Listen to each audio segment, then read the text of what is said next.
జనసేన అధికార ప్రతినిధి కూడా మనతో పాటుగా స్టూడియోలోకి అందుబాటులోకి వచ్చారు. ముందుగా రామారావు గారు. నమస్కారం అండి వర్మ గారు. ఓకే రామారావు గారు, మీరు సిగ్నల్లో ఉండడానికి ట్రై చేయండి, మీరు వెహికల్లో ఉన్నారు కాబట్టి. ఓకేనా? రైట్. ఓకే వంశీ వినిపిస్తున్నాదండి? Good evening Varma garu, audible. Very very good evening. Kodali Nani garu, మీకు చాలా మీ అందరికీ బాగా తెలిసిన వ్యక్తి, ఇష్టమైన వ్యక్తి. నాని గారు ఇప్పుడు ప్రచార కర్తగా ఆయన అవతారం ఎత్తబోతున్నారట. రాష్ట్ర వ్యాప్తంగా జగన్మోహన్ రెడ్డి గారి గురించి ఆయన ప్రచారం చేయబోతున్నారట. గుడివాడ నుంచి అయితే ప్రస్తుతానికి ఆయన ఇంకా ప్రత్యక్ష రాజకీయాల్లో ఉండను అని చెప్పి ఆయన నిర్ణయించుకున్నారని. ఆయన నిర్ణయించలేదు సార్, ప్రజలు నిర్ణయించారు. ముందుగా కృష్ణాంజనేయులు గారికి, లక్ష్మీకాంత్ గారికి, రామారావు గారికి, 99 టీవీ వీక్షకులందరికీ కూడా గుడ్ ఈవినింగ్. వర్మ గారు, ఆయన నిర్ణయించలా, ప్రజలు నిర్ణయించారు. ఇక నువ్వు రాజకీయాల్లోకి పనికిరావు, మళ్ళీ రాజకీయాల్లోకి వస్తే ఇంకా గట్టిగా బుద్ధి చెప్తామని చెప్పేసి ప్రజలు నిర్ణయించడం వల్ల ప్రజల నాడి తెలుసుకున్నటువంటి కొడాలి నాని ఈరోజు మరి రాజకీయాల నుంచి తప్పుకునేటటువంటి నిర్ణయం అయితే తీసుకున్నాడని నేను అనుకుంటా ఉన్నా. మీరు ఒక విషయం గమనించాలి, ఎప్పుడు చంద్రబాబు నాయుడు గారిని అసభ్యంగా దూషించాలన్నా, ఎప్పుడు నారా లోకేష్ గారిని అసభ్యంగా దూషించాలన్నా జగన్మోహన్ రెడ్డికి దొరికినటువంటి ఏకైక ఆయుధం కొడాలి నాని. మేము డే 1 నుండి ఎప్పుడైతే ఇతను 2019లో గెలిచి చంద్రబాబు నాయుడు గారి గురించి అసభ్యంగా మాట్లాడటం మొదలు పెట్టాడో మేము డే 1 నుండి చెప్తా ఉన్నాం, నీ పని అయిపోగానే, నీ అవసరం అయిపోగానే నిన్ను ఇసిరి పడేస్తాడు జగన్మోహన్ రెడ్డి అని మేము డే 1 నుండి చెప్తానే ఉన్నాం. అదే జరిగింది ఈ రోజు నాడు.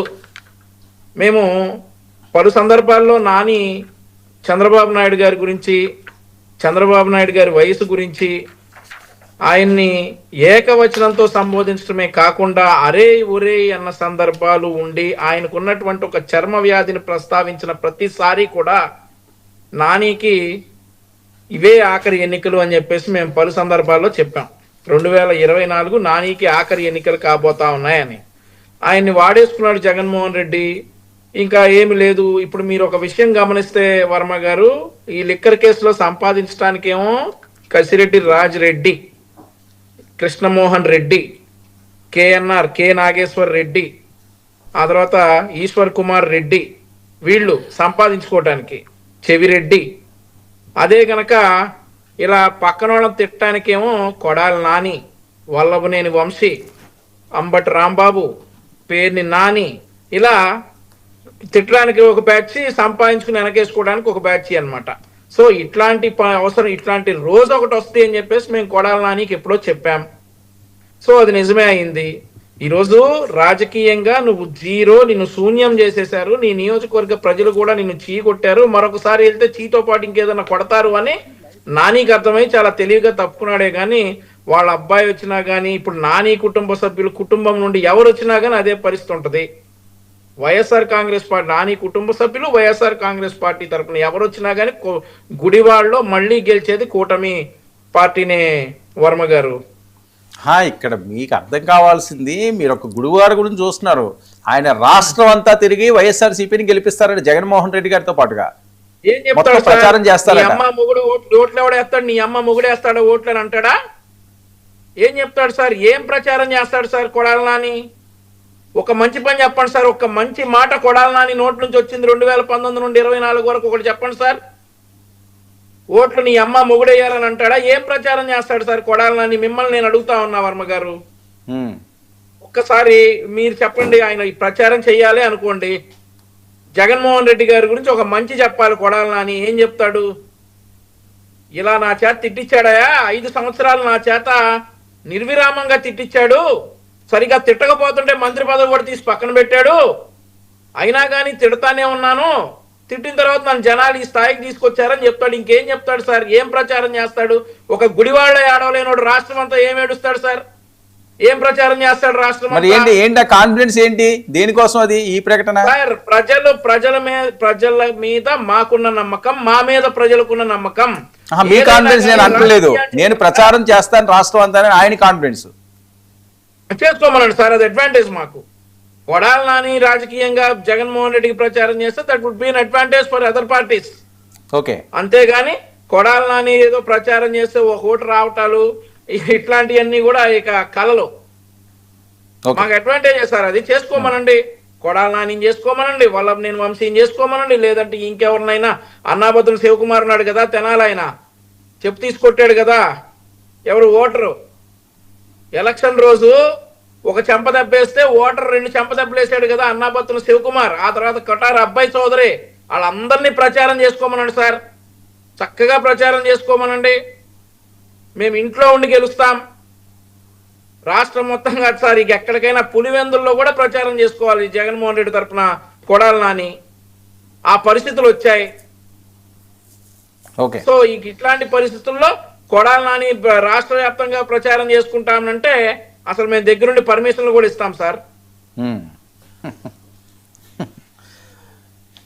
ఏంటండి రామారావు గారు?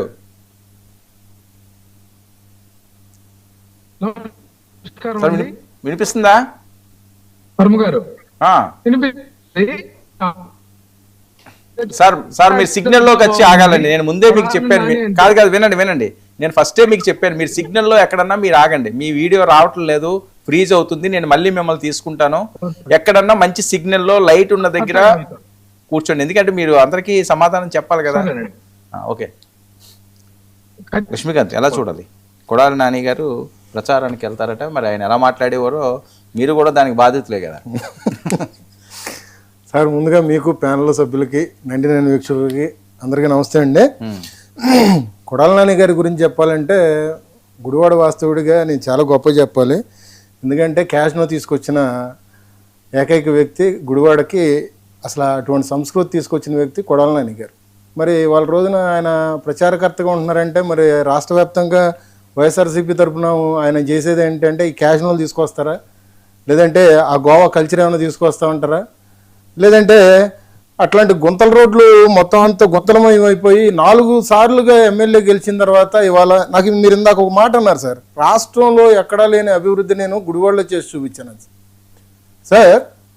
కూటమి ప్రభుత్వం ముందు తరువాత ఈ 2 సార్లు మీరు ఇప్పుడు చూసుకుంటా ఉండంటే ఇవాళ పచ్చదనానికి కానీ, ఇవాళ బస్టాండ్ అభివృద్ధి కానీ, ఇవాళ బాలశౌరి గారు గతంలో ఫ్లైఓవర్ల నిర్మాణం కోసం పూనుకుంటే వాళ్ళ నిర్మాణం కరెక్ట్గా జరుగుతుంది సార్.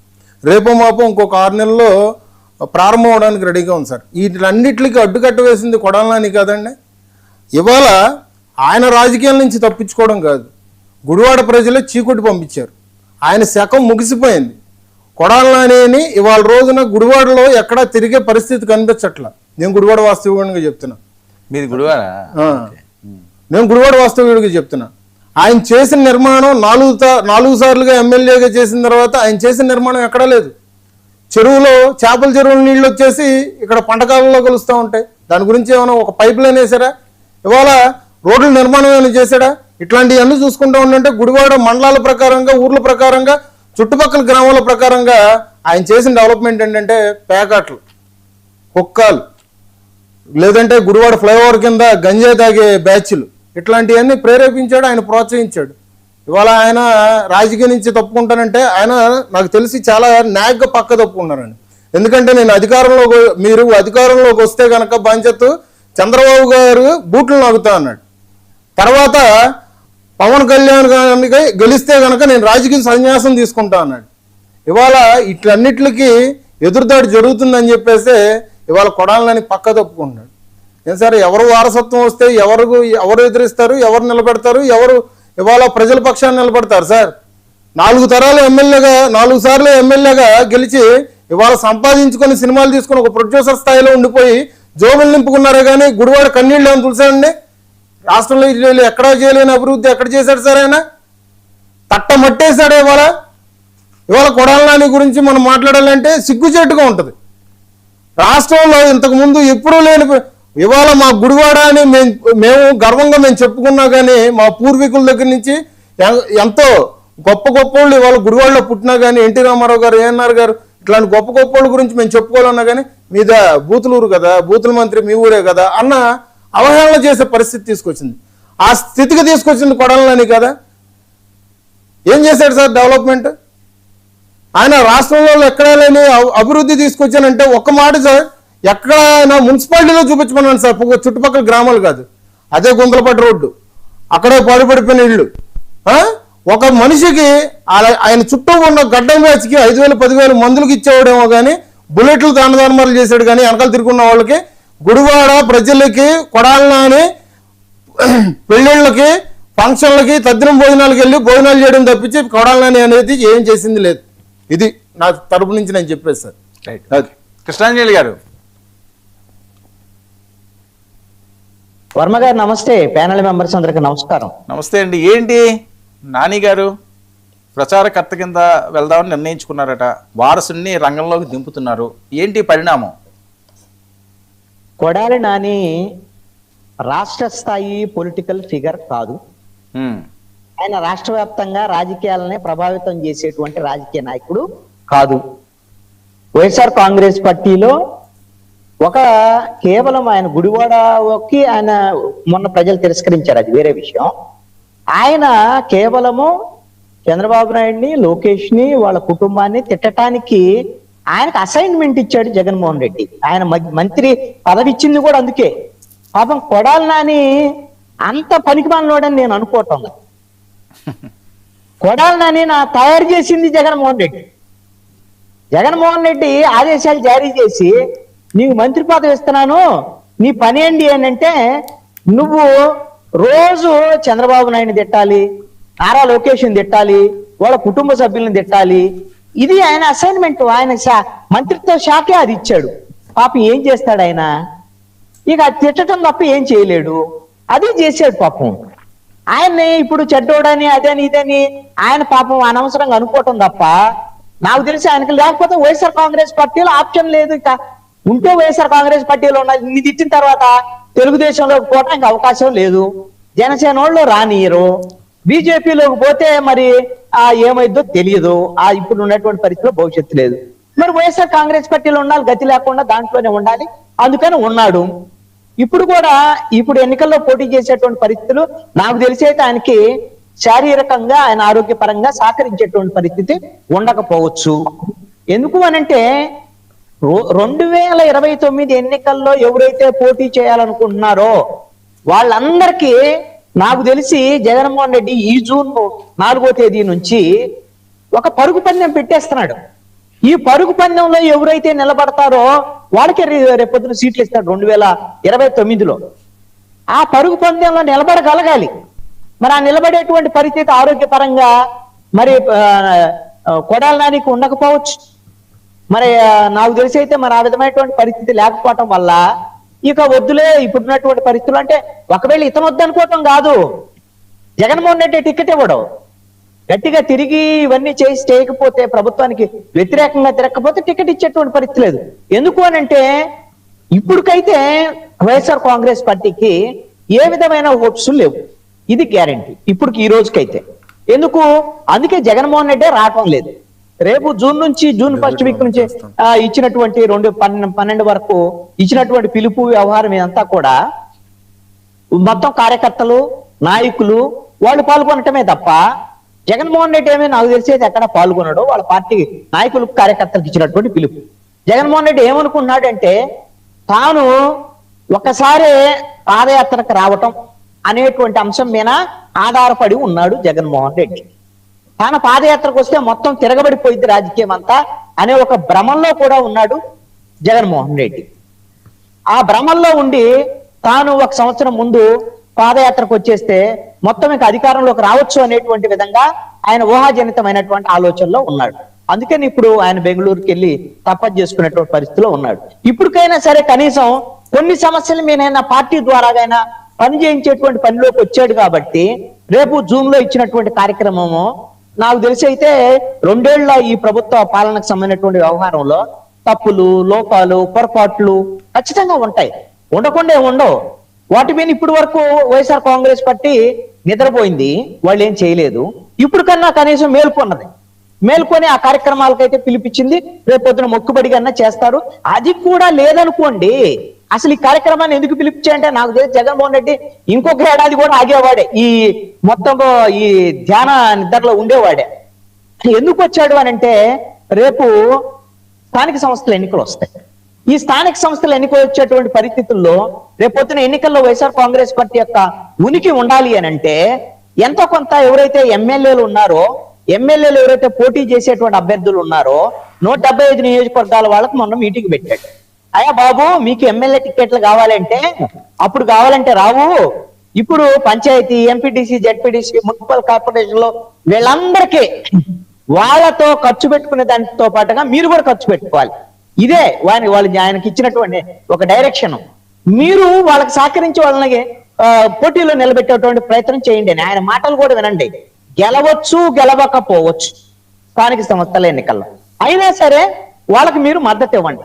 వాళ్ళు మీకు రేపు పొద్దున ఎమ్మెల్యే సంబంధించినటువంటి ఎన్నికల్లో మద్దతు ఇస్తారు అనేటువంటి దాని మీద ఆ దిశానిర్దేశం చేసి ముందుకు వచ్చినటువంటి పరిస్థితి ఉంది.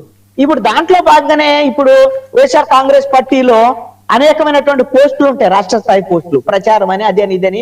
దాంట్లో ఎక్కడో చోట ఫిట్ అవుతాడు ఈయన కొడాలి నాని. అందుకు అనుగుణంగా ఆయన ప్రచారానికి సంబంధించినటువంటి వ్యవహారాలు ఇవన్నీ కూడా ఆయన బాధ్యతలు అప్పు చెప్పారు తప్ప, నాకు తెలిసేమో ప్రచారానికి సంబంధించినటువంటి వాళ్ళకి సంబంధించినటువంటి వ్యవహారంలో వైఎస్ఆర్ కాంగ్రెస్ పార్టీకి one and only star campaigner is Jaganmohan Reddy.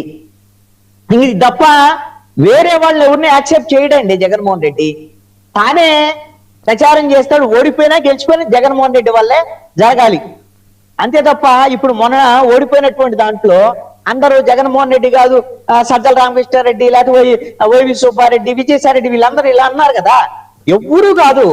ఇంత ఘోరమైనటువంటి ఓటమి కారణం జగన్మోహన్ రెడ్డి. కానీ అందుకని ఆయన జీర్ణించుకోలేక, దాన్ని చెప్పలేక, జనం మీద కోపంతో ఆయన బెంగళూరు వెళ్ళిపోయి అక్కడ తపస్సు చేస్తున్నటువంటి పరిస్థితులు. రేపొద్దున కూడా ఆయనే ప్రచారం చేస్తాడు, ఆయనే పాదయాత్రకు వెళ్ళేటువంటి పరిస్థితులు ఉంటాయి. అందుకని నేను ఒకటి చెప్పదలుచుకున్నా బోట్ల రామారావు గారికి, ఆయన ఎవరన్నా ఎప్పుడన్నా అవకాశం ఉంటే 2019లో జగన్మోహన్ రెడ్డి ఏదైతే పాదయాత్ర చేస్తే ఆ రోజున 2019లో అధికారంలోకి వచ్చినటువంటి పరిస్థితులు ఉన్నాయో, రేపు 2029 ఎన్నికలకు ముందు పాదయాత్ర చేసినా సరే జగన్మోహన్ రెడ్డి పాదయాత్ర ద్వారాగా మాత్రం అధికారంలోకి రాలి. ఒక పాదయాత్ర ద్వారా నా భ్రమంలో ఉండొద్దు అని నేను చెప్తున్నాను. ఎందుకు ఈ మాట చెప్తున్నాను? అసలు రాడని నేను చెప్పను. నేనేదో శాపనార్థాలు పెట్టడం ఎలా, ఈ ప్రభుత్వం ఫెయిల్ అయితే, కూటమి ప్రభుత్వం ఫెయిల్ అయితే ఆప్షన్ ఏం లేదు. ఇప్పటి వరకు 1951 నుంచి మొత్తం స్వతంత్రం వచ్చిన తర్వాత జరిగినటువంటి ప్రతి ఎన్నికల్లో నెగటివ్ ఓటింగ్ తప్ప పాజిటివ్ ఓటింగ్ మీద గెలిచినటువంటి వాళ్ళే లేరు. ఉన్నటువంటి ప్రభుత్వం మీద వ్యతిరేకతమో ఉన్నటువంటి ప్రతిపక్ష పార్టీలకి ప్రత్యామ్నాయం ఎవరుంటే వాళ్ళకి ఓట్లేస్తున్నారు. ఇప్పుడు కూటమి ప్రభుత్వం ఫెయిల్ అయింది అనుకోండి, జగన్మోహన్ రెడ్డి అధికారంలోకి వస్తే రావచ్చు. అది ఫెయిల్ అవుతారా లేదనేది ఇంకా 3 ఏళ్ళ చేతుల్లో ఉంది. అది వీళ్ళకి సంబంధించినటువంటి అంశం.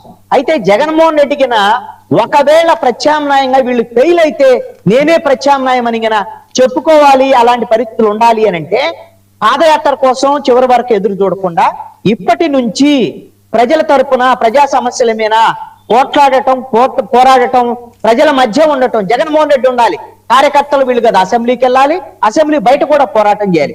అలాంటి పరిస్థితి ఉంటే జగన్మోహన్ రెడ్డి చేసినటువంటి తప్పులేంటో ఆయన తెలుసుకుంటే ప్రజలకు దూరం అవటమే ఆయన చేసినటువంటి ప్రధానమైన తప్పండి. ప్రజలకు దగ్గర అవటమే ఆయనకు ఉండేటువంటి రేపు వచ్చేటువంటి బలం. అందుకని 2019 ఎన్నికల్లో గెలిచాడు అని అంటే ఒకటే ప్రజలకు దగ్గర ఉండటమే. 2024లో ఓడిపోయాడంటే ప్రజలకు దూరం అవడం కారణం. ఈ 2 అంశాలు జగన్మోహన్ రెడ్డికి అర్థం చేసుకుంటే భవిష్యత్తు అనేటువంటి జగన్మోహన్ రెడ్డికి ఆశాజనకంగా ఉంటుంది అని నేను అనుకున్నా. ఇప్పుడైతే 2 సంవత్సరాలు అయితే పూర్తిగా ఆయన ప్రజలకు దూరం, మరింత దూరమైనటువంటి పరిస్థితి అయితే ఉంది. వైఎస్ఆర్ కాంగ్రెస్ పార్టీ గ్రాఫ్ మరింత పడిపోయినటువంటి పరిస్థితి ఉంది. 2024 ఎన్నికల్లో 40% ఓట్లు ఉన్నాయి, మాకేమి ఇబ్బంది లేదనే భ్రమంలో మీరు ఉండొద్దు. 40% ఓట్లు అయితే మీ దగ్గర లేవు. ఈ విషయం వాస్తవంగా వైఎస్ఆర్ కాంగ్రెస్ పార్టీ అంతర్గత సర్వేల్లో కూడా తేలినటువంటి అంశము. ఎందుకు అనంటే ఆ రోజున సిద్ధం సభలు పెట్టేసి 175 వస్తాడు. కొంతమంది చదువుకున్నటువంటి వాళ్ళు, తెలియనటువంటి వాళ్ళు, ఎస్సీ ఎస్టీ బీసీ మైనార్టీలు పాపం ఏదో గెలుస్తారేమోనని భ్రమలు పడి ఓట్లు వేసినటువంటి వాళ్ళు కూడా ఉన్నారు. కాబట్టి ఓడిపోయిన తర్వాత ఇప్పుడు ఈ ప్రభుత్వము అదే సంక్షేమ పథకాలు అమలు చేస్తాను, ఎవరైనా ఒకటే వాళ్ళకే, పేదలకి. కాబట్టి ఒక 10-15% టర్న్ అయ్యారు అని చెప్పేసి నేను అనుకుంటున్నాను. వాళ్ళని వీళ్ళు కూటమి ప్రభుత్వం మిగుల్చుకుంటుందా, మిగుల్చుకోలేదా రేపు పొద్దున అది తేలిద్ది వీళ్ళ యొక్క పరిపాలనకు సంబంధించినటువంటి అంశమేనా. అందుకని 40% ఓట్లు ఉన్నాయి అనేటువంటి భ్రమల్లో ఉండి ప్రజలకు మరింత దూరం అయ్యేటువంటి ప్రయత్నం చేస్తే ఇంకా నష్టపోయేదానికి అవకాశం ఉంటుంది. కొడాలి నాని అనేటువంటి వ్యక్తి మాత్రం స్టేట్ ఫిగర్ కాదు, స్టేట్ పొలిటికల్ పాలసీస్ మార్చేవాడు కాదు. వైఎస్ఆర్ కాంగ్రెస్ పార్టీని గెలిపించటమో ఓడించటమో ఈ రెండు కూడా అతని దగ్గర ఉన్నటువంటి పరిస్థితులు కూడా కాదు. అందుకని ఆయన గురించి మనం ప్రత్యేకంగా డిబేట్ చేయాల్సినటువంటి అవసరం ఉందని నేను భావించట్లేదు. రామారావు గారు, నేనేమంటాను రామారావు గారు నమస్కారం అండి వర్మ గారు. నమస్తే అండి. ఏంటి కొడాలి నాని గారు ఏం చేస్తారని ఆయన ఏదో ప్రచారాలకు వస్తారు అన్నది ప్రశ్న. కొడాలి నాని గారు ఒక చరిష్మా ఉన్నటువంటి రాజకీయ నాయకుడు అండి. గుడివాడలో ఆయనకి ఏమి లేదని చెప్పేసి జనసేన ప్రతినిధి గారు మాట్లాడారే, చాలా హాస్యాస్పదం. ఎందుకంటే ఆయన ప్రతి కుటుంబానికి కూడా ఆయన సర్వీసెస్ ఉన్నాయి, ఆయన యొక్క అండా ఆదరణ ఉంది. ఖచ్చితంగా కొడాలి నాని అంటే గుడివాడకు సంబంధించినటువంటి అంశాలు చూస్తే ఆయన ఎంత బలమైన నాయకుడు అనేది మనం దాన్ని ఒప్పుకోవాలి. ఇప్పుడు వీళ్ళు ఏందో పడక, లేకపోతే విపక్ష పార్టీలో, లేకపోతే మా వైఎస్ఆర్ కాంగ్రెస్ పార్టీ వ్యతిరేకం కాబట్టి వీళ్ళు మాట్లాడుతున్నారు తప్ప, వాస్తవంగా చూస్తే ఎవరినైనా సామాన్యులైన అడిగినా కూడా కొడాలి నాని గారి యొక్క నాయకత్వ పటిమ గాని, ఆయన చేసేటువంటి అంశంలో చాలా క్లారిటీ ఉంది. ఆయన కార్యకర్తలకు గాని, ప్రజలకు గాని చేసినటువంటి సేవలు గాని, ఆయన అందించేటటువంటి సహకారం కానీ, ఆయన స్పందించేటటువంటి ఏదైతే హైపర్ యాక్టివ్ గా, సెన్సిటివ్ గా ఆయన స్పందించి ప్రజలను హక్కును చేర్చుకునేటువంటి అంశం కానీ, ప్రజా సమస్యలను పరిష్కరించే శైలి కానీ, వీటన్నిటి పట్ల భయభ్రాంతులకు గురయ్యి చేస్తారు. ఎందుకంటే గుడివాడ అంటే ఎన్టీఆర్, నందమూరి తారక రామారావు గారి ఫ్యామిలీకి సంబంధించినటువంటి ఆ యొక్క ఏరియాలో, ఆ యొక్క నియోజకవర్గంలో ఈ రోజు కొడాలి నాని గారు వైఎస్ఆర్ కాంగ్రెస్ పార్టీ తరఫున 2 సార్లు గెలుపొందారు. మొన్న ఓడిపోయారంటే దానికి 1,00,000 కారణాలు ఉన్నాయి. అవన్నీ స్టేట్ అంతా కూడా వీళ్ళు కూటమితో పేరుతోటి రకరకాల అంశాలతోటి చేసినటువంటి విషపూరిత ప్రచారం అయితేవి, మోసపూరిత హామీలు అయితేవి ప్రజలను మభ్యపెట్టే అంశమే తప్ప ఇక్కడ కొడాలి నాని గారు ఒక్కరికి వర్తించదు. కొడాలి నాని గారు మాత్రం ఖచ్చితంగా ఈ ఆంధ్రప్రదేశ్ రాష్ట్రంలో ఒక బలమైనటువంటి నాయకుడు. ఈ రోజు ఏంటంటే ఆయన బూతులు మంత్రి, లేకపోతే బూతులు ఎమ్మెల్యే అని మాట్లాడుతున్నారే, మీ దగ్గర ఎంత కఠినమైనటువంటి వ్యక్తులు, ఎంత ఇబ్బందికరమైనటువంటి వ్యక్తులు ఉన్నారు. కోమారెడ్డి పట్టాభి ఏం మాట్లాడుతున్నాడు ఇప్పుడు కూడా, ఆయనకి ఏదో కార్పొరేషన్ చైర్మన్ ఇచ్చి గౌరవించినటువంటి, స్వచ్ఛంద్ర కార్పొరేషన్ చైర్మన్ ఇచ్చి ఆ కూటమి ప్రభుత్వం గౌరవించింది. అట్లాగే సీమరాజు అనే ఒక వ్యక్తిని, ఏదైతే ఐటీడీపీ కార్యకర్తను కూడా యథేచ్ఛగా టీవీల్లో, ఏదైతే ఎల్లో మీడియాకి సంబంధించినటువంటి యూట్యూబ్ ఛానల్స్ కానీ, కొన్ని వాళ్ళకు అనుకూలమైనటువంటి టీవీ ఛానల్స్ కానీ, పత్రికల్లో కానీ వైఎస్ఆర్ కాంగ్రెస్ పార్టీ కండువేసి ఏ విధంగా వైఎస్ఆర్ కాంగ్రెస్ పార్టీ నాయకులు కానీ, మా జగన్మోహన్ రెడ్డి గారిని కానీ ట్రోల్ చేసినటువంటి అంశం ఆ మధ్య చూసాం. ఐటీడీపీ కార్యకర్త కిరణ్ చేబ్రోల్ అంశం కూడా ఒక ఎపిసోడ్ చూసాం. వాళ్ళే కాదు, అసలు సాక్షాత్తు ఈ రోజు మనం చూస్తే ఎంతమంది కిరాక్ ఆడిపోయినటువంటి ఒక సాధారణమైనటువంటి వ్యక్తి, చేపల పులుసు అమ్ముకునేటువంటి వ్యక్తిని ఈ రోజు చంద్రబాబు నాయుడు, లోకేష్ ఆయన బాగా తిడుతున్నాడని చెప్పేసి హక్కును చేర్చుకొని మహానాడులో కూడా మాట్లాడించేటటువంటి అవకాశం కల్పించారంటే వీళ్ళకి ప్రభుత్వం ఏ విధంగా పోతుంది, ముఖ్యమంత్రి ఏ విధంగా అడుగులేస్తున్నాడు, అట్లాగే ఏదైతే డిఫాక్టో సీఎం గా కొనసాగుతున్నటువంటి లోకేష్ బాబు ఏ విధంగా అడుగులేస్తున్నాడు అనేది అందరు గమనిస్తున్నారు వర్మ గారు. ఇక్కడ ఇది క్రిస్టల్ క్లియర్ గా ఉంది. మీ వైపున, మా వైపు ఒక వేలు చూపిస్తే మీ వైపున 4 వేళ్లు తప్పుడుతనంగా చూపిస్తున్నాయి. అది సరి చేసుకోలేనటువంటి ఈ ప్రభుత్వంలో ఉన్నటువంటి వ్యక్తులు ఇంకా ఈ విధంగా మాట్లాడటం సరికాదు. సాక్షాత్తు శాసనసభ స్పీకర్ గా ఉన్నటువంటి అయ్యన్న పాత్రుడు ఎంత నికృష్టంగా మాట్లాడాడండి. అవన్నీ చూస్తే గగురు పొడిచేటటువంటి అంశం. వీళ్ళ మనకు నాయకులు, వీళ్ళ శాసనసభ స్పీకర్, వీళ్ళ యొక్క ప్రభుత్వంలో విధానపరంగా నడుపుతున్నటువంటి వ్యక్తులు, వీళ్ళ బూతుల వ్యక్తుల్ని, లేకపోతే ఏదైతే అసమంజసమైనటువంటి అంశాలన్నిటి కూడా మాట్లాడే వాళ్ళని భుజం తట్టి ప్రోత్సహిస్తున్నారు అనేది క్లియర్ గా అర్థమవుతుంది కదండి. ఇటువంటి వ్యక్తులను ప్రోత్సహించినందువల్ల ఈ ప్రభుత్వం యొక్క ప్రతిష్ట మసకబారుతుంది తప్ప మరొకటి కాదు.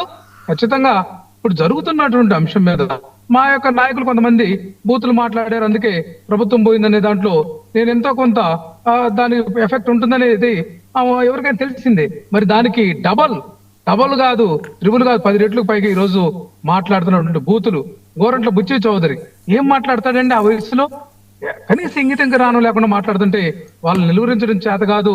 ఇక్కడ యథేచ్ఛగా ఎమ్మెల్యేలు మహిళలను ఇబ్బంది పెడుతుంటే దాన్ని సవరించుకోవడం చేత కాదు. అవినీతి అక్రమాలకు పాల్పడుతుంటే దాన్ని తమ ఇష్టమైనటువంటి పత్రికల్లో వాళ్ళే చొప్పించి ఏదో దాన్ని కవర్ చేసినటువంటి మాటలు, ఏ ఒక్కరి మీద చర్యలు తీసుకునేటువంటి ధైర్యం గాని, ఆ యొక్క విధానం గాని ఈ యొక్క ప్రభుత్వానికి లేనటువంటి పరిస్థితి ఉంది. యథేచ్ఛగా అక్రమాలు, ఏదైతే అఘాయిత్యాలు మహిళల మీద ఎంతమంది అంటే అధికార పార్టీ నాయకులు, ఏదైతే కూటమిలో ఉన్నటువంటి నాయకులు ఎంతమంది అఘాయిత్యాలకు పాల్పడారు మహిళల మీద అనేది కూడా మనం గమనించాలి. అట్లాగే బాలికల మీద ఈ రోజు అత్యాచారం అంటే అది నిత్య కృత్యం అయిపోయింది.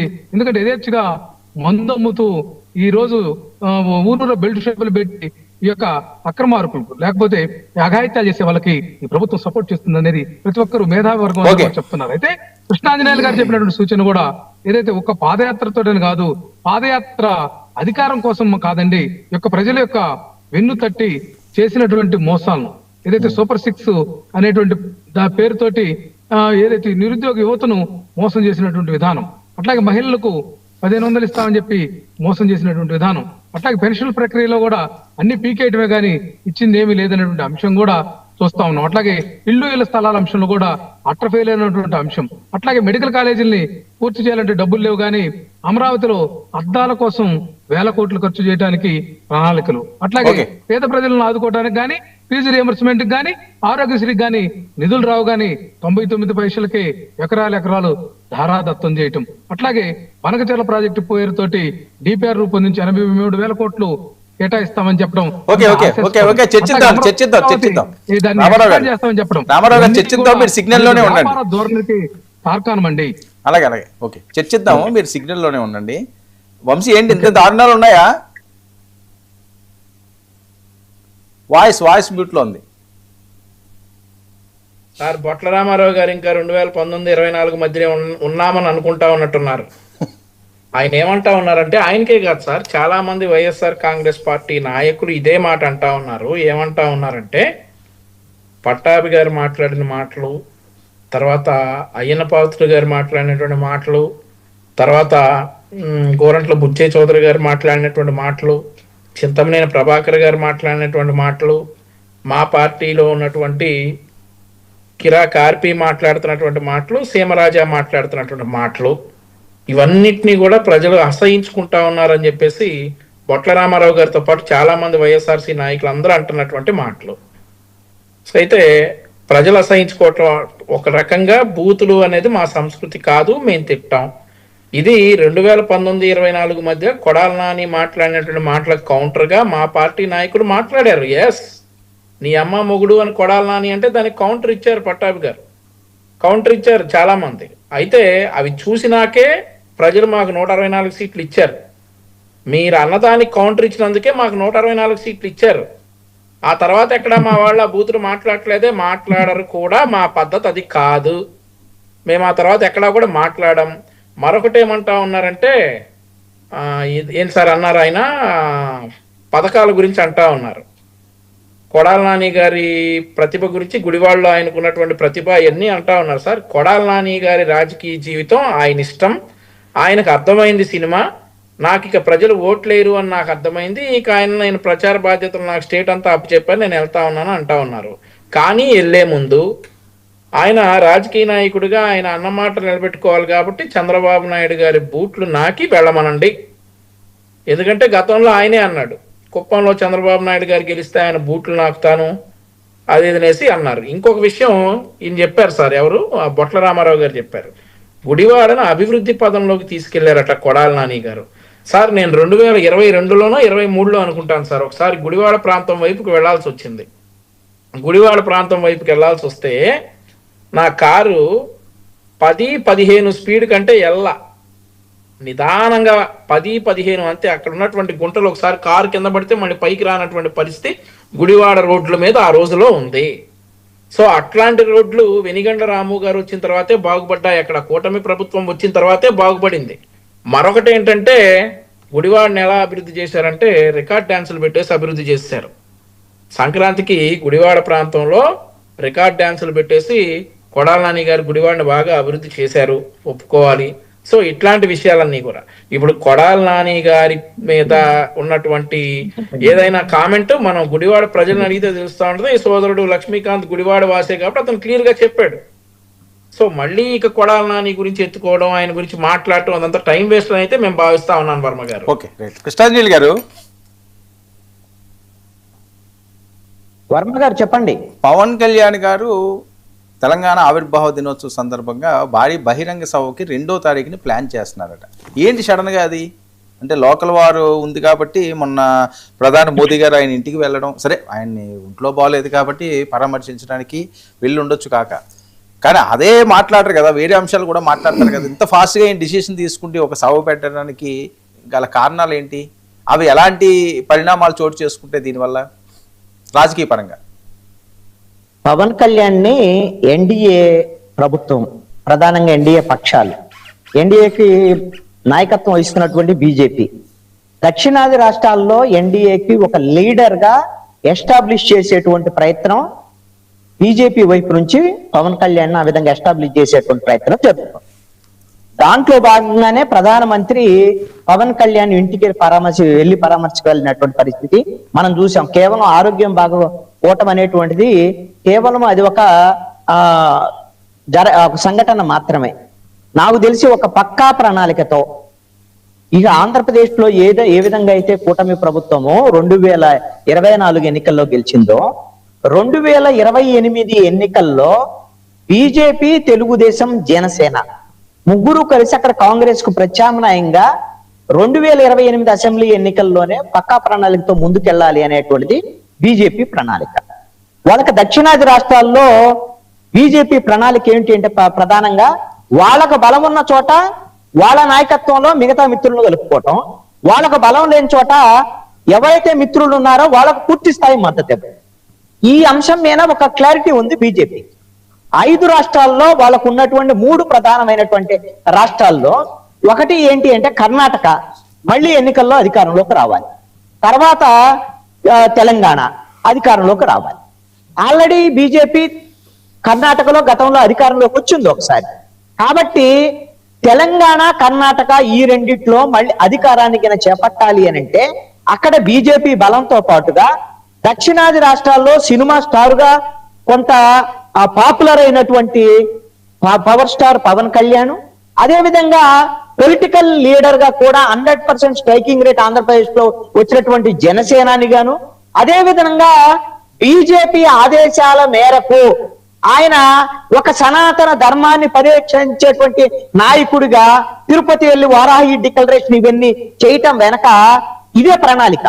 దక్షిణాది రాష్ట్రాల్లో పవన్ కళ్యాణ్ ని పూర్తి స్థాయిలో రాజకీయంగా ఉపయోగించుకోవటం కోసం బీజేపీ ఇచ్చినటువంటి రోడ్ మ్యాప్ అది. సనాతన ధర్మానికి సంబంధించినటువంటి రోడ్ మ్యాప్ కూడా బీజేపీ ఇచ్చినటువంటి రోడ్ మ్యాపే. అందుకే వారాహి డిక్లరేషన్, తిరుపతిలో సభ ఇవన్నీ కూడా జరిగాయి.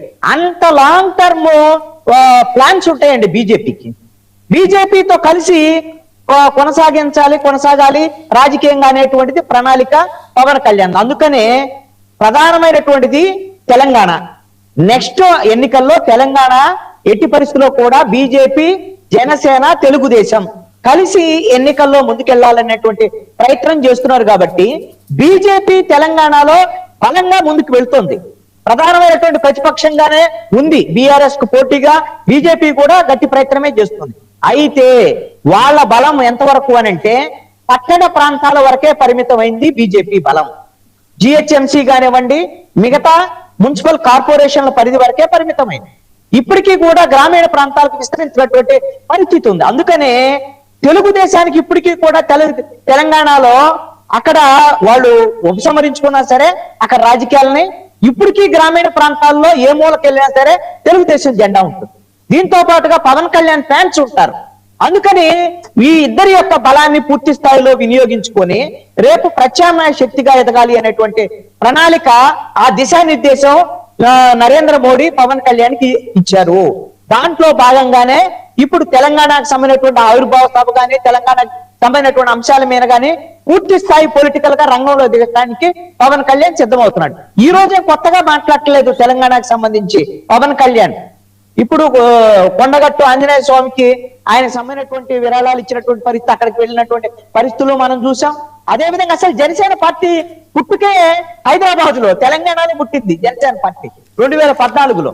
కాబట్టి 2 తెలుగు రాష్ట్రాల్లో రాజకీయాలు చేసేటువంటి అవకాశం జనసేన పార్టీకి ఉంది.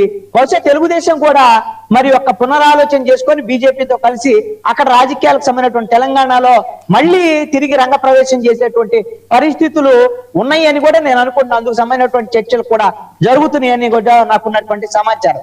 అది ఇంకా అలాంటిదేమీ ప్రకటన తెలుగుదేశం నుంచి అయితే రాలేదు. బహుశా పవన్ కళ్యాణ్ కు సంబంధించినటువంటిది ఈ సభ తర్వాత జిహెచ్ఎంసీ ఎన్నికల్లో పవన్ కళ్యాణ్ జనసేన ఏ మేరకు పోటీ చేయగలుగుతుంది ఏంటి, అదే విధంగా బీజేపీ ఎన్ని సీట్లు ఇస్తుంది, ఒకవేళ తెలుగుదేశం కూడా జిహెచ్ఎంసీ ఎన్నికల్లో పోటీ చేయడం ద్వారాగా ముగ్గురు కలిసి రంగంలో దిగుతారని చూడాలి. కాబట్టి కర్ణాటక, అదే తెలంగాణ ఈ 2 రాష్ట్రాల్లో ఎన్నికల్లో గెలవటం అనేటువంటి అంశం మీద పవన్ కళ్యాణ్ ఉపయోగించుకోవాలనేటువంటి ప్రయత్నం బీజేపీ చేస్తోంది. అదేవిధంగా కేరళ, తమిళనాడు ఆ రాష్ట్రాల్లో కూడా భవిష్యత్తులో వినియోగించుకునేటువంటి పరిస్థితులు కూడా పవన్ కళ్యాణ్ ఉండొచ్చు. దీనికి ఏమైనా ఏపీలో దీని ఎఫెక్ట్ ఏమైనా ఉంటుందా? కాదు కృష్ణాంజలి గారు, అది తెలంగాణ నుంచి నాది ప్రస్తావన జరగబోతుంది. కృష్ణాంజలి గారు, ఇప్పుడు ఏంటంటే జరుగుతున్న చర్చ, ఏపీలో దీని ఎఫెక్ట్ ఏమైనా ఉంటుందా? 2 చోట్ల ఉంటామంటే ఉండదండి. మీరు ఒక అంశాన్ని గమనించండి. ఆంధ్రప్రదేశ్ ప్రజలు ఎవరు కూడా తెలంగాణ మీద దేశభావంతోనో, తెలంగాణకు వ్యతిరేకంగానో, తెలంగాణలో ఉన్న రాజకీయ పార్టీ ఇక్కడ ఉండకూడదనో అలాంటిది ఉండదండి. ఆంధ్రప్రదేశ్ ప్రజలు అస్సలు ఉండదు. అన్నదమ్ములాగా విడిపోవాలని ఆంధ్రప్రదేశ్ లో కాదు, ఆంధ్రప్రదేశ్ లో ఉండకపోవచ్చు, కానీ తెలంగాణలో వర్కౌట్ అవుతుందా అది? ఏమండి, తెలంగాణలో వర్కౌట్ కాకపోవటం ఏముందండి? ఆ రాష్ట్రంలో రాజకీయాలు ఉన్నాయి, పవన్ కళ్యాణ్ ఫ్యాన్స్ ఉన్నారు.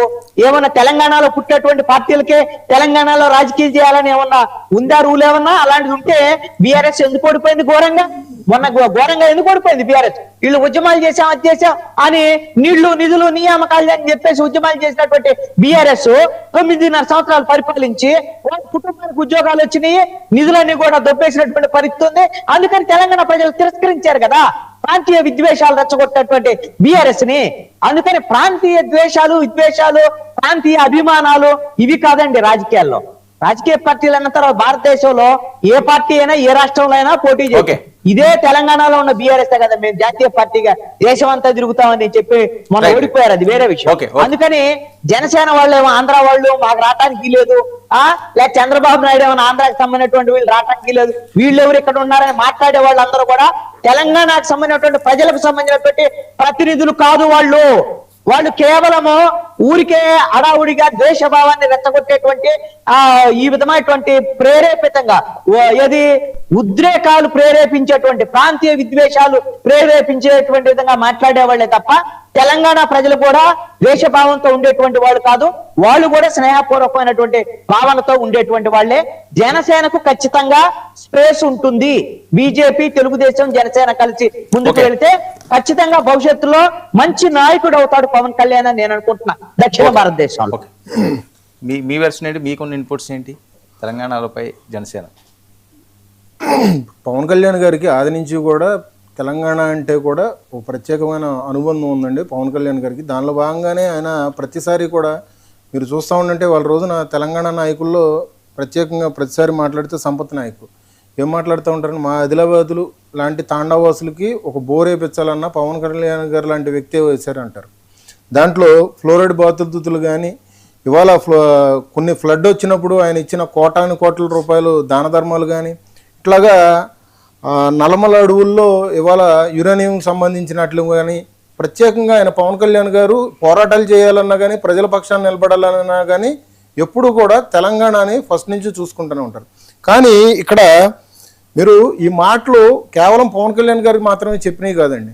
గద్దరన్న గారు లాంటి వాళ్ళు, లేదంటే మొగలయ్య లాంటి వాళ్ళు కూడా ఎప్పుడు కూడా మీడియా ముందుకు వచ్చి పవన్ కళ్యాణ్ గారి గురించి, ఆయన ఖ్యాతి గురించి ఎప్పుడు వివరిస్తూనే ఉన్నారు.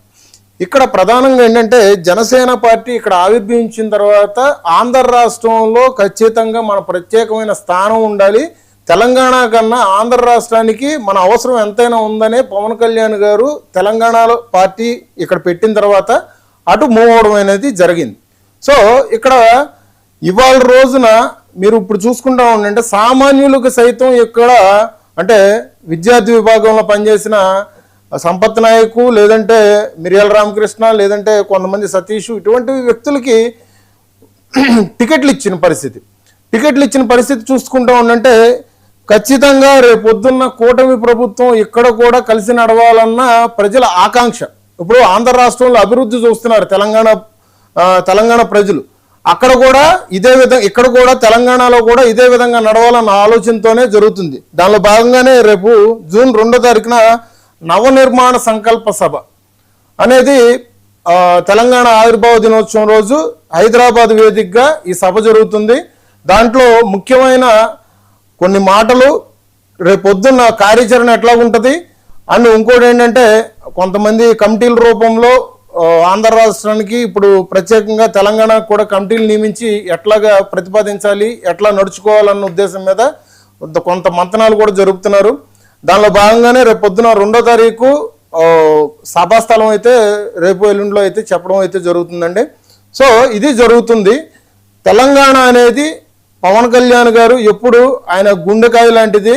దానిలోనే ఇవాళ రోజున జనసేన కూడా ఇక్కడ కూడా రేపొద్దున్న సత్తా చూడుతుంది, చాలా బలంగా దూసుకెళ్తుంది. దానిలో భాగంగానే రేపొద్దున కమిటీలు కూడా అదే విధంగా ఉంటాయి.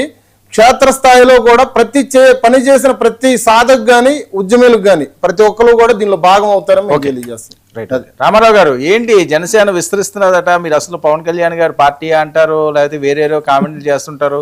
ఈరోజు తెలంగాణలో కూడా తన ప్రపంచం చూపించే ఛాన్స్ ఉంటుంది, సౌత్ ఫేస్గా పవన్ కళ్యాణ్ గారు విస్తరిస్తున్నారు అని. మీ సంగతి ఏంటి? మీరు ఏమైనా తెలంగాణలో ప్లాన్ చేస్తారా? ఇంక లేనట్టే లేదండి, మా వైసీపీకి అటువంటి ఆలోచన ఎప్పుడు లేదు. అది ఎప్పుడు మా నాయకుడు జగన్మోహన్ రెడ్డి గారు కూడా ప్రకటించడం జరిగింది. అయితే మా యొక్క పార్టీ యొక్క అభిమానులు కానీ ఓటర్లు కూడా గణనీయ సంఖ్యలో ఉన్న, ఏదైతే ఆంధ్రప్రదేశ్ తెలంగాణ విడిపోయిన తర్వాత ఇక్కడ ఈ ప్రాంతానికి సంబంధించినటువంటి రాజకీయాల్లో పరిపూర్ణంగా ఈ ప్రాంతాన్ని ఖచ్చితంగా నష్టపోయినటువంటి ప్రాంతంగా గుర్తించి మా నాయకుడు జగన్మోహన్ రెడ్డి గారు మొట్టమొదట ఈ ప్రాంతాన్ని బాగు చేసుకోవాలి, తర్వాత మరి ఏదైనా కూడా అనేటువంటి అంశం మీద ఒక డెడికేటెడ్ గా ప్లాన్ చేసుకుంటూ పోతున్నటువంటి పరిస్థితి ఉంది. అయితే పవన్ కళ్యాణ్ గారి పరిస్థితి కాదు కదండి. ఆయన పార్టీ ఏర్పాటు చేసినటువంటి నేపథ్యం చూస్తే 2014లో ఒక్క సీటు కూడా పోటీ చేయలేదు. తర్వాత ఎన్డీఏ ప్రభుత్వం అధికారంలోకి వచ్చినా కూడా ఒక్క నామినేటెడ్ పోస్ట్ కానీ మరే తీసుకోలేదు. దీని వెనక ఏదో ప్యాకేజీలు ఉన్నాయని, చాలా మర్మాలు ఉన్నాయని చెప్పుకున్నారు. తర్వాత మళ్ళా విడిపోయి 19లో ఒంటరిగా పోటీ చేసినటువంటి పరిస్థితి ఉంది. ఆ కమ్యూనిస్టులతో కలిశారు. మళ్ళా ఇది కాదు ఇట్లా పరిస్థితి బాగలేదని చెప్పేసి ఒక టార్గెట్ గా పెట్టుకొని ఏదో కొంత సఫలీకృతం కావాలనేటువంటి అంశం మీద మరలా కూడా కలిసి పోటీ చేస్తారు. ఎప్పుడు ఎట్లా కలుస్తారో, ఎప్పుడు ఎవరితో ఉంటారో, ఎప్పుడు ఏ నినాదం తీసుకుంటారో తెలియని పరిస్థితుల్లో పవన్ కళ్యాణ్ ఉన్నారు, వాళ్ళ పార్టీ నాయకులు కూడా అసంతృప్తిగా ఉన్నారు. ఈ మధ్య చూసాం, ఎక్కడా కూడా ఆంధ్రప్రదేశ్ లో చూస్తే ఆ పార్టీల్లో ఎవరికి, జనసేనలోనే రకరకాల గ్రూపులు ఉన్న. ఈ మధ్యనే ప్రకాశం జిల్లా కమిటీ రద్దు చేస్తూ పవన్ కళ్యాణ్ గారు మాట్లాడినటువంటి మాట ఏంటంటే, అక్కడ పట్టుమని 25 మంది లేరు, 54 తగాదాలు ఉన్నాయంటే జనసేన పరిస్థితి అది. తెలంగాణ ప్రాంతంలో అంటే మరి ఆయనకు రూట్ మ్యాప్ ఇస్తా ఉంటారండి పెద్దలు. ఆయనే చెప్పాడు, నాకు రూట్ మ్యాప్ ఏదిస్తే అట్లాగే ఏమైనా రూట్ మ్యాప్ తీసుకొని లేకపోతే ప్యాకేజీ మ్యాప్ తీసుకొని ముందుకు పోయేటువంటి అంశంలో ఏదో ఆయన ఎట్లా స్వతహాగా ఆయన నటుడు కాబట్టి ఆ నటన కౌశల్యంతో జుట్టు ఊగిపోయేటట్టుగా ఆ అపరిచితుడిలాగా ఎగురి గంతులేసాడే, అట్లా మరోసారి తెలంగాణలో గంతులేస్తే అక్కడేం చెవులో పూలు పెట్టుకోలేరు.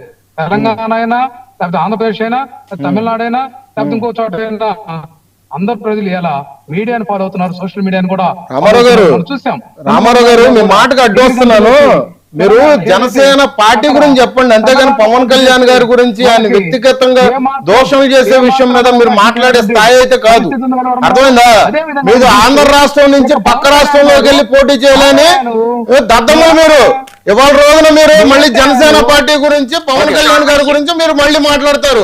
పద్ధతి ఉండాలి మాట్లాడేదానికి. చూస్తూ ఊరుకుంటున్నాం కదా అని కొడాలని లాంటి వ్యక్తుల్ని చరిష్మాను కొడాలని పెద్ద తోపని ఇవాళ రోజున పవన్ కళ్యాణ్ గారి గురించి మాట్లాడుతా ఉంటే ఏం చరిష్మా మీది?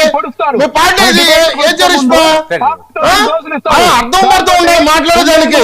ఏదో ఊరుకుంటున్నాం కదా అని పెద్దపాటిగా మీరు మాట్లాడుతూ ఉండంటే ఆ ఊరు కొడుతూ కూర్చుంటామండి. అర్థమైందా? ఆంధ్ర రాష్ట్రం, ఆంధ్ర రాష్ట్రం తప్పించి పక్క రాష్ట్రంకి వెళ్ళి చేసే పోటీ చేసే దమ్ముందా? గతంలో పోటీ చేస్తే మీకు వచ్చిన ఓట్లన్నీ 800, 1100, 1200 ఓట్లు. సుగాలి ప్రీతి కేసు ఆ, ఇవన్నీ సొల్లంగా మాట్లాడతారు. అధికారంలో ఉన్నప్పుడు ఏం చేశారు ఆ అమ్మాయిది? అధికారంలో ఉన్నప్పుడు ఏం చేశారంట? ఎవరు వచ్చి మాట్లాడి పోసుకోరు కబుర్లు చెప్తా ఉంటారు మీరు మళ్ళీ. 5,000 కాదు. మాట్లాడేదానికి అర్థం పడుతూ ఉండాలి. ఏదో నీతి మంత్రులు మాట్లాడతారంటే గతంలో మీరు చేసిన పార్లమెంట్ 151 నుంచి 11కి ఏ విధంగా పడిపోయాము, 11 నుంచి మళ్ళీ 175కి ఏ విధంగా వెళ్ళాలి, ఎన్ని ఆలోచన లేదు. పొద్దున్నే పవన్ కళ్యాణ్, చంద్రబాబు నాయుడు, లోకేష్ ఇట్లా నుంచి వేరేది ఉండదా? వేరే ఆలోచన ఉండదా?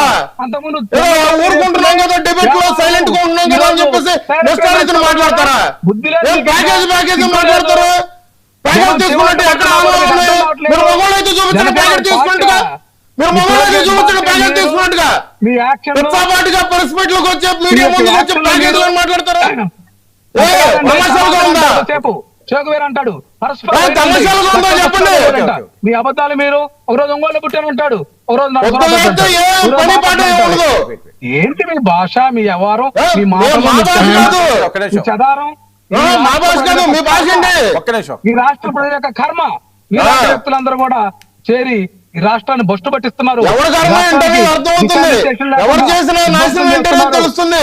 ఎవరు చేసిన విధ్వంసం ఏంటనే తెలుస్తుంది. కమిషన్ల కక్కుర్తి కోసం ఈ ప్రభుత్వంలో మీరు ఏదైతే గాది కింద ఎలుకల్లాగా దోచుకుందామని ఉన్నారు కానీ ఆ యొక్క గాది మొత్తం చంద్రబాబు నాయుడు అనుకో దోచుకుంటే మీరు కింద పందికొక్కులు ఎలుకల్లాగా తప్ప ఇప్పుడు ఇందాక నీతులు చెప్పిన వ్యక్తిగా మీరు ఎప్పుడూ అన్ఫిట్ అయిపోయారు.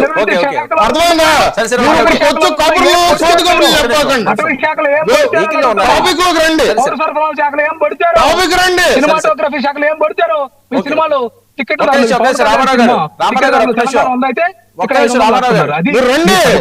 ఒకటండి వర్మ గారు, ఒక విషయం చెప్తున్నానండి. ఈ రోజు పంచాయతీరాజ్ వ్యవస్థ అంతా భ్రష్టు పట్టింది. దీనికి పరిపాలన అవగాహన లేనటువంటి అంశం ఎక్కడంటే పంచాయతీ కార్యదర్శుల్ని మార్చి నెలాఖరికి ఎవరైనా సరే ట్యాక్స్ వసూలు చేసేటటువంటి టార్గెట్ పెడితే ఈయన ఫిబ్రవరికి టార్గెట్ పెట్టించాడండి. ఇది ఒక దుర్మార్గం. అట్లా ఉపాధి హామీ కూలీలు, ఉపాధి హామీ పంచాయతీరాజ్ శాఖకే ఇవాళ దేశంలో నెంబర్ 1 స్థానం వచ్చింది ఆంధ్ర రాష్ట్రం. ఇవాళ ప్రత్యేక నిధులతో ఇవాళ రోజున పంచాయతీరాజ్ శాఖ నిర్మాణం జరుగుతుంది. పంచాయతీ నిధులు కూడా మింగేసిన వాళ్ళు మీరు మాకు చెప్తున్నారు. సర్పంచ్ ఖాతాలో డబ్బులు తినేసిన వాళ్ళు మీరు మాకు చెప్తున్నారు. మీ నాయకుడిని సరే రామారావు గారు, వ్యవహారం ఏంటి బాబు ఆయన ఇనే పనిలో లేరు. ఒక్క నిమిషం అండి రామారావు గారు, రామారావు గారు ఒక్క నిమిషం. మాట్లాడటం మీకు పర్ఫెక్ట్ అయిపోయింది. లక్ష్మీకాంత్ ఒక్క నిమిషం. రామారావు గారు ఒక్క నిమిషం అండి. ఎక్కడ ప్రజాప్రతినిధో సరే ఒక్క నిమిషం ఉండండి. ఇక్కడ ఉప ముఖ్యమంత్రిగా బాధ్యత వహించాల్సిన సరే ఓకే ఒక్క నిమిషం. వంశీ ఏంటి చాలా ఆరోపణలు చేస్తున్నారు. మంత్రులు శాఖలో ఏం చేస్తున్నారండి? వంశీ సింపుల్ గా స్ట్రైట్ గా రామారావు గారు ఒక్క నిమిషం అండి. ప్రజలకి చాలా ట్రాన్స్పరెంట్ గా తెలుసు మంత్రుల శాఖల్లో ఏం చేస్తా ఉన్నారో. ఈ రోజు బొట్ల రామారావు గారు వచ్చేసి అవి చేస్తా ఉన్నారు, ఈ చేస్తా ఉన్నారు అంటే కుదరదు. ఏంటంటే ఈ రోజు పవన్ కళ్యాణ్ గారు ఆయన పార్టీని తెలంగాణలో కూడా స్ట్రెంథన్ చేసుకునేటటువంటి పనిలో ఉన్నారని చెప్పేసి టాపిక్ మీద బొట్ల రామారావు గారు మరి ఆయనకు వచ్చినవన్నీ కూడా చెప్పేశారు. ఈ చర్చా వేదిక ఈ రోజు జరిగినటువంటి 20 నిమిషాల చర్చ బొట్ల రామారావు గారికి అంకితం చేసేసాం. సో అలాగే ఈ మరి 3-4 రోజులుగా చూసుకుంటే పవన్ కళ్యాణ్ గారి మీద తెలంగాణలో ఒక వర్గం అంతా కూడా ముప్పేట దాడి చేస్తా ఉన్నారు. సో ఆ ఇండికేషన్స్ అన్ని పవన్ కళ్యాణ్ గారు స్ట్రెంథన్ అవుతున్నారు తెలంగాణలో అనేటటువంటి విషయం క్లియర్ గా అర్థమవుతా ఉంది. ఓకే ఏంటి కృష్ణాంజలి గారు, ఇక్కడ బొట్ల రామారావు గారు ఏదైనా ఒక విమర్శ చేసేటప్పుడు అది తిరిగి వాళ్ళకి తగిలిద్దామో చూసుకోవాలండి. ఎందుకు అంటే ఇప్పుడు పవన్ కళ్యాణ్ ఆంధ్రప్రదేశ్ లో కదా డిప్యూటీ సీఎం, ఎందుకు వెళ్ళి హైదరాబాద్ లో ఉంటున్నారంటే మరి పులివెందల ఎమ్మెల్యే కదా జగన్మోహన్ రెడ్డి, ఎందుకు బెంగళూరులో ఉంటున్నారు, పులివెందల్లో ఉండొచ్చు కదా అని అంటే ఎవరైనా సమాధానం చెబుతారు? ఎమ్మెల్యే మీరు అసెంబ్లీకి రావట్లేదు. సినిమాలు తీసుకోవటం అనేది ఇప్పుడు జగన్మోహన్ రెడ్డి అనేకమైన వ్యాపారాలు ఉన్నాయి, హాయిగా మంచి వ్యాపారాలు ఉన్నాయి, డబ్బులు ఉన్నాయి, మీరు వ్యాపారాలు చేసుకున్నట్టు ఆయన కూడా సినిమాలు తీసుకుంటాడు కదా. ఇది కోర్టులే చెప్పినటువంటి పరిస్థితి ఉంది. ఆయన వ్యాపకం అది. ఆయన వృత్తి ప్రవృత్తి ప్రజాప్రతినిధిగా ఉంటారు, సినిమాలు తీసుకుంటారు, తప్పేముందండి దాంట్లో. ఇవన్నీ కూడా సస్టైనబుల్ రీజనబుల్ కంప్లైంట్స్ కావండి. ఈ కామెంట్స్ కూడా రీజనబుల్ కామెంట్స్ కాదు. అందుకని రీజనబుల్ కామెంట్స్, ఖచ్చితమైన విమర్శలు మీరు ఆంధ్రాలోనే ఉండండి, మీరు తెలంగాణ మీకు ఎందుకంటే మీకు ఆంధ్రాలో కూడా లేనటువంటి పరిస్థితి ఉంది. అందుకని మీరు ఆంధ్రాలోనే ఏదో తిప్పలు పడాలి. వాళ్ళకే అన్ని రాష్ట్రాల్లో విస్తరించాలన్న ఆలోచన ఉన్నాయి. మొన్నే నేను చూస్తే ఏది కేరళలో కొంతమంది జనసేన పార్టీలో చేరారు. అది వాళ్ళ ఇష్టం, విస్తృతంగా పెరుగుతున్నారు, మంచిదే కదా. వాళ్ళ తప్పే ఉందండి దాంట్లో. మీరు ఇప్పుడు మీ పరిస్థితి ఏంది, మీరు ఆంధ్ర వరకు పరిమితం అవుదాం అనుకోండి, మీలాగా వాళ్ళు ఉండాలని రూల్ లేదు కదా దాంట్లో. అందుకని ఒక విమర్శ చేసేటప్పుడు తిరిగి మనకి తగిలిద్ది అనేటువంటి ఒక ఆలోచన అనేది చేయాలని అనుకుంటున్నాను. ఓకే, ఏంటండి రామారావు గారు, సింపుల్ గా చిన్న సబ్మిషన్ అండి వర్మ గారు, కృష్ణాంజనేయ గారికి చిన్న సబ్మిషన్ విజ్ఞప్తి. ఎందుకంటే మా నాయకుడు జగన్మోహన్ రెడ్డి గారు ముఖ్యమంత్రిగా ఉన్నప్పుడు ఖచ్చితంగా ఆంధ్రప్రదేశ్ కేంద్రంగానే ఆయన యొక్క వ్యవహారాలు కానీ ఆయన యొక్క పరిపాలన కానీ జరిగింది. నేనేమంటున్నానంటే ఈరోజు బాధ్యతాయుతమైనటువంటి పదవిలో ఉండి ఎక్కువ రోజులు బయట ఉన్నారు, అట్లాగే సినిమాలు తీసుకోవద్దు అంటున్నా. ఆ షెడ్యూల్ ని ప్రకటించేటటువంటి ఆ యొక్క ధైర్యం కూడా లేనటువంటి పరిస్థితి. ఎక్కడో బాగలేదను పర్సనల్ టూర్ అని చెప్పారు, కానీ సినిమా షెడ్యూల్ ఎక్కడ ప్రజలకు చెప్పాలి. ఇటువంటి మార్మికత అవసరం లేదు అనేది నా అభిప్రాయము. అట్లాగే నేనేమంటున్నానంటే వీళ్ళు తిరిగేటటువంటి ఖర్చు